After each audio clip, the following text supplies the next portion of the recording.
Halo warga Zero, selamat datang di Zero Nime.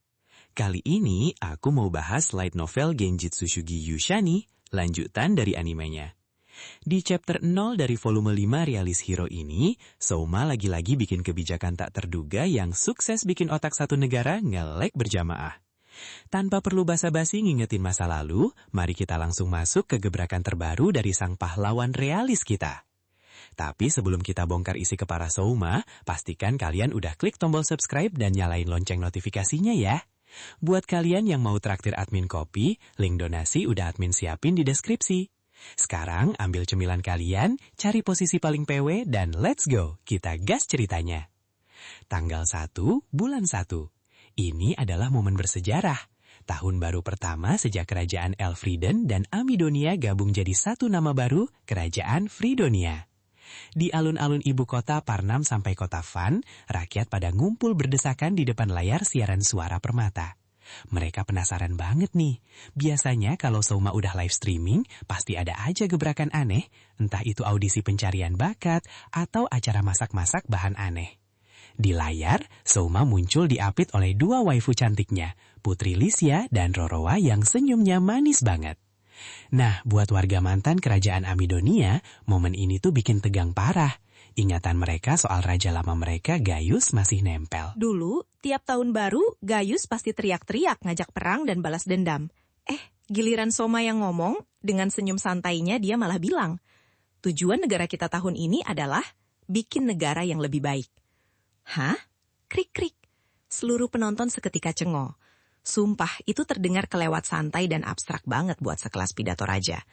Sadarnya rakyatnya pada speechless, Souma malah ketawa. Dia langsung berubah mode jadi dosen dan mulai merincikan apa itu negara jahat. Negara jahat itu yang rakyatnya kelaparan, kedinginan, banyak maling merajalela karena kemiskinan, atau negara yang dikit-dikit ngajak perang sampai dompet negara jebol. Belum lagi kalau negaranya kelewat lemah sampai gampang diinjak-injak negara lain atau monster. Nah, buat mencegah itu semua, Souma menegaskan kalau Fridonia butuh kekuatan yang super besar. Mendengar kata kekuatan, rakyat makin tegang. Pikiran mereka udah ngeres duluan. Waduh, jangan-jangan pajak mau dinaikin. Atau kita semua bakal kena wajib militer nih. Tapi Souma malah merentangkan tangannya, menatap tajam ke arah kamera dan berteriak. Wahai rakyatku, aku memanggil kalian semua untuk belajar. Nah loh, belajar? Buat kalian yang dari dulu malas belajar, pasti langsung panik kalau jadi rakyatnya Souma.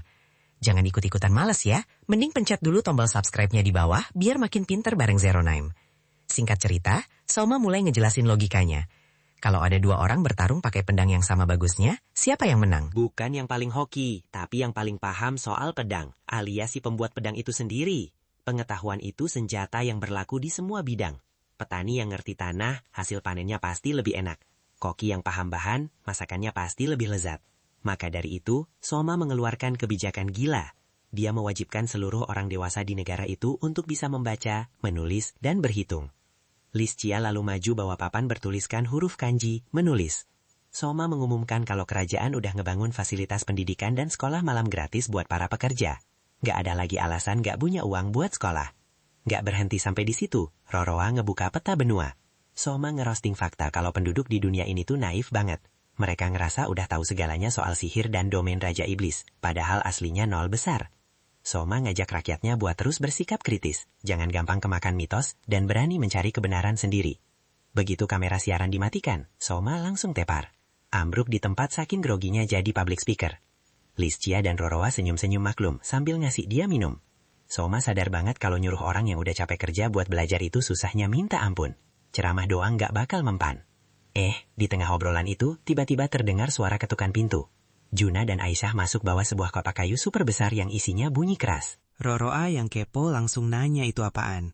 Dengan senyum tipis yang mencurigakan, Souma bilang, oh itu peralatan yang aku minta.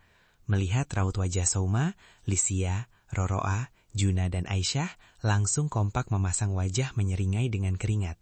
Mereka udah hafal banget tabiat rajanya. Kalau Souma udah pasang muka kayak gitu, berarti dia bakal bikin rencana gila yang bakal bikin satu istana repot jungkir balik. Wah gawat nih, kotak Fustalius berisik apa tuh yang dibawa sama Juna dan Aisyah?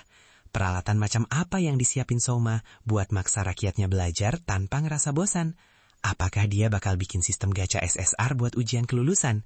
Kalau kalian penasaran sama kelanjutan ide gilanya Souma di Realist Hero, pastikan kalian udah tekan tombol like, share, dan subscribe channel Zeronime.